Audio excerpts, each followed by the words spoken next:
Hello friends, welcome to Contra Investing. This is Gurvinder Malhotra and I am a SEBI registered research analyst. And before starting this video, this is standard warning and disclaimer. So please go through this standard warning, disclaimer and these disclosures. तो जो भी stock हम इस video में discuss करेंगे, so this is only for educational and information purposes. So don't take it as any recommendation. So please consult your financial adviser before making any investment decision. तो आज का जो हमारा टॉपिक है दैट इज जिसमें हम एक ऐसा स्टॉक डिस्कस करेंगे जहां पे 20 साल में हाईएस्ट एवर वॉल्यूम देखने को मिला है. तो चलिए स्टॉक का नाम डिस्कस करते हैं. तो जो स्टॉक का नाम है दैट इज फेडरल मोगल. तो ये 20 साल में अगर आप देखेंगे तो इसमें आप देखेंगे कि यहाँ पे हाईएस्ट एवर वॉल्यूम देखने को मिला है 20 साल में. इस कैंडल को आप देख रहे हैं तो ये हाईएस्ट एवर वॉल्यूम वाली कैंडल है. और प्राइस भी अगर आप देख रहे हो तो पिछले 20 साल से एक रेंज में कंसोलिडेट हो रहा है. तो जैसे कि मैं बोलता हूँ कि वॉल्यूम जो है that is very much important. तो अगर प्राइस के साथ जिस डायरेक्शन में प्राइस जा रहा है अगर उसमें हाईएस्ट एवर वॉल्यूम आ रहा है तो then you need to check कि something big may be happening in that company. So अगर हम पास्ट में भी देखें तो पास्ट में भी वॉल्यूम आया था बट वहां से कोई बड़ी रैली नहीं हुई.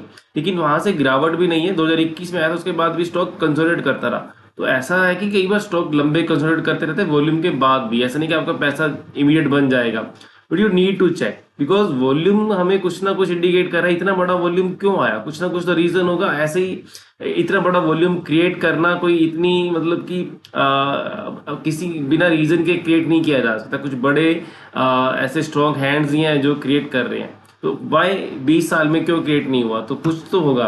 तो अगर हम इसका अनाउंसमेंट की बात करें तो कंपनी एक 27 तारीख को मीटिंग करने जा रही है जिसमें वो इंटरिम डिविडेंड डिस्कस करेगी. तो मे बी वहाँ पे कोई बड़ा डिविडेंड शायद कंपनी डिस्कस कर रही हो. तो अब आगे डिस्कस देखेंगे, बात करेंगे और भी डिटेल में कंपनी के बारे में समझेंगे फंडामेंटल्स भी.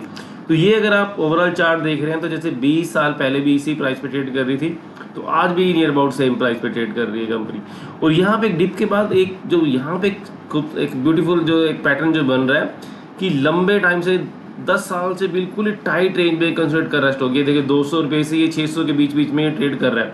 तो that is a very tight consolidation in 10 year. तो अगर कहीं भी ऐसा ब्रेकआउट होता है ऐसे लंबे कंसोलिडेशन के बाद तो वो वहाँ पे एक आपको बड़ी तेजी देखने को मिलती है.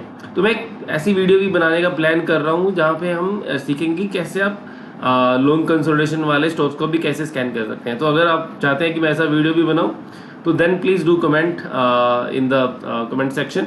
तो चलिए चलते हैं कंपनी के फंडामेंटल्स को भी थोड़ा हम चेक कर लेते हैं. तो कंपनी की जो मार्केट कैप है that is near about 3000 crore की मार्केट कैप है और 16 की पी के आसपास ट्रेड कर रही है कंपनी. तो देन बुक वैल्यू 258 की है. ROC ROE 18 और 13% की है. जो प्राइस टू बुक वैल्यू है दैट इज 2 टाइम्स है. डेट जीरो है. प्रमोटर होल्डिंग 75% है. मार्जिन कंपनी 15% के कर रही है और 1.5 के आसपास की कंपनी की प्राइस टू सेल है जो कि बहुत ही मुझे अट्रैक्टिव लगती है बिकॉज 1/10 मैं इसको ऐसे कैलकुलेट करता हूँ ऑपरेटिंग प्रॉफिट मार्जिन का 1/10 जो कि एक मेरा डीप वैल्यू का एक फ्रेमवर्क के अकॉर्डिंग ही काफ़ी डीप वैल्यूएशन पे ट्रेड कर रही है ये कंपनी. तो अगर हम क्वार्टरली रिजल्ट की बात करें तो क्वार्टरली रिजल्ट में भी हाईएस्ट एवर सेल कंपनी ने पोस्ट किए. थोड़ा ऑपरेटिंग प्रॉफिट मार्जिन थोड़े कम रहे जिसकी वजह से ये थोड़ा सा हाईएस्ट ऑपरेटिंग प्रॉफिट इसलिए नहीं पोस्ट कर पाई. सो देन अगर हम प्रॉफिट की बात करें तो कुछ थोड़ा बहुत प्रॉफिट और लेवल पे ये थोड़ा सा अंडर परफॉर्म कर रही है बट अदरवाइज सेल यहाँ पे कंसिस्टेंटली इंक्रीज हो रही है. तो हाईएस्ट एवर सेल भी यहाँ पे देखिए 12 महीने की कंपनी ने पोस्ट की है और EPS भी हाईएस्ट है पिछले 12 मंथ की. और एक स्लो एंड स्टडी ग्रोथ है कंपनी की. 4% की ग्रोथ है यहाँ पे 10 साल की, 12% की 5 साल में, 3 साल में 6% थी. अब थोड़ी सी इंक्रीज हो रही है ग्रोथ. अगर रिसेंट क्वार्टरली सेल ग्रोथ भी देखें तो दैट इज 8%. तो 8-9% की ग्रोथ कर रही है कंपनी.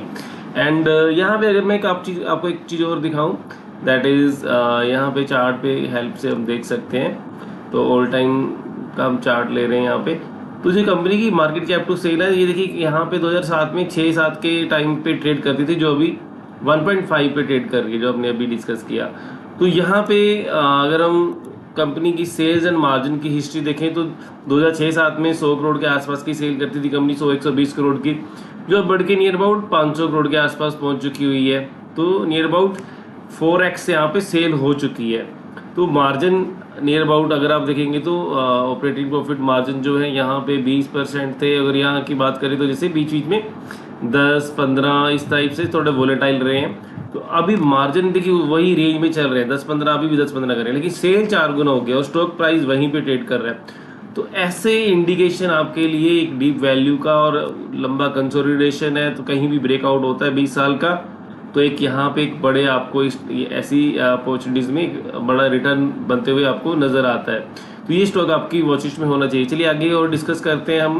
बैलेंस शीट में देखिए हमने ऑलरेडी डिस्कस किया कि डेट फ्री कंपनी है। तो कंपनी के पास देखिए 800 करोड़ का कैश पड़ा है 3000 करोड़ की मार्केट कैप के पीछे। तो ये रीजन हो सकता है कि कंपनी शायद कुछ बड़ा डिविडेंड अनाउंस कर रही हो, तो जो शायद जो इंटरिम डिविडेंड के लिए कंपनी ने मीटिंग बुलाई है, तो ये इस वजह से यहाँ पे शायद एक बड़ा वॉल्यूम क्रिएट हुआ है। तो यहाँ पे अगर देखें तो कंपनी रेगुलर एक operating cash flow positive generate कर रही है। 300 करोड़ का ऑपरेटिंग कैश फ्लो है इसका पॉजिटिव, जबकि 178 करोड़ का कंपनी प्रॉफिट करती है, तो अच्छा खासा। और even net free cash flow भी कंपनी जनरेट कर रही है लगातार 100-200 करोड़, ये सब रेगुलर। ये देखिए यहाँ से आप देख सकते हैं कि consistently positive free cash flow भी जनरेट कर रही है। रेशियोज भी बड़ी रीजनेबल अट्रैक्टिव है यहाँ पे।